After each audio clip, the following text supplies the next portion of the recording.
years, we're the only distillery in the state as well. We are also the most awarded distillery in this state of Virginia. We have won World's Best Bourbon twice, in 2016 and 2017 at the World Whiskies Awards. And we are the only distillery to have ever won that award 2 years in a row. 2016, 2017 for 2 different products as well. So, that having been said, you guys are not from Virginia, but how long did you say you've been here? About 2.5 years. He caught himself. He didn't hit the floor. He caught himself, but I was like, I tried to search for that, and I was like, you're on your own, man. I can't help you. All right, so welcome to the still room. We obviously have our 2 stills here. On our left, this is Mary, and on our right, this is George. It is very traditional to name your stills, yes. So those original 2, George and Mary Bowman, who started it all, is what we named our stills after. Now, Mary here only does bourbon. She's kind of a one-trick pony. She's a one-trick pony, but she does that trick really well. So we're not going to change it. We don't need to teach her anything else. Yeah. But she is a 2,000-gallon passive reflux pot still. And that is literally just exactly what she does. She holds 2,000 gallons. She's called a pot still because she's shaped like a pot. Absolutely. And passive reflux is a part of distillation that happens naturally with Miss Mary. As we heat her, that alcohol has a lower boiling point than water. So it starts to steam at about 173 degrees. That alcohol turns into vapor and rises out of the pot. Now that first copper sphere on top, some of that steam is going to hit that and condense right away into a liquid. And when it does, it falls back down into the pot for another go around because it'll be heated right back up. That's called reflux. So that's why she's that passive reflux pot still. Yeah. But eventually all of that steam makes its way up and through that coil, across that 90-degree bend at the top, and into that tallest column back there, and that is her condensing column, that tallest one in the corner.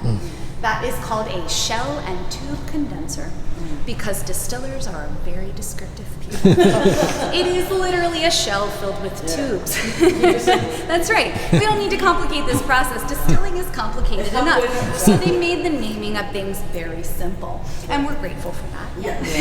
But that's where all the alcohol will condense back into a liquid. And what we get at the end of that Pretty extensive. looks like this. Wow. So, there are a lot of different names for this that you've probably heard of. Moonshine. Yeah, absolutely. If you made it in a bathtub, call it moonshine. Or white lightning. You know, sometimes people call it that, or bathtub gin, right? But we pay our taxes here. So this is called white dog in the industry. Because you pay your taxes, you get to call it an industry name, right? So white dog is what we call this. And this is 143 proof. Now this is what goes in the barrel. Now, as you can tell, it is completely crystal clear. And that's because all of that brown color comes from aging in barrel. Yeah, you legally are not allowed to add color or flavor to your whiskey or to your bourbon. So this is what goes into the barrel.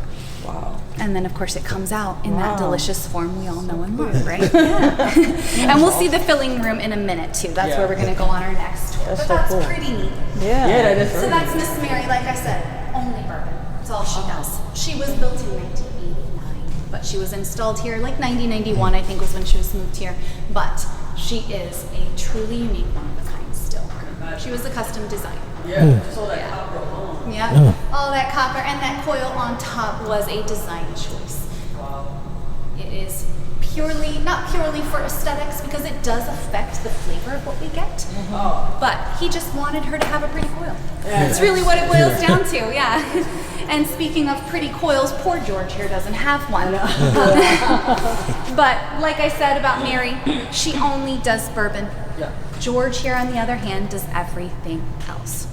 So he does gin, he does rum, he does brandy, he does our bourbon experiments, he does rum. All of our little bit smaller in quantity, George does. He does in a day what Mary does in an hour, as far as capacity goes. I like the bells back in the day. Yes. And so while we love George, we love him so much, and he does good work. George is pretty much a canned version of a still. You can find a bunch of him. They're made by this company, Vendome. And you see them everywhere. You just Google, he's pretty common. I don't want to say standard because we love him.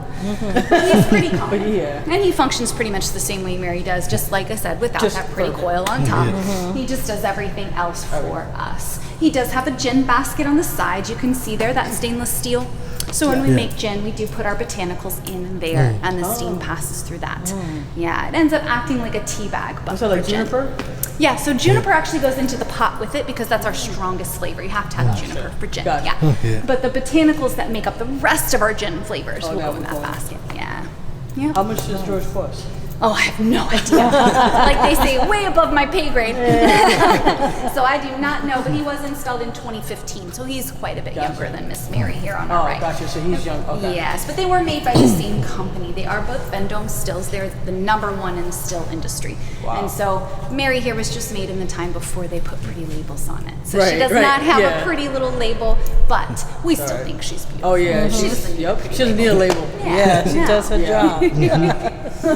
Any questions, y'all?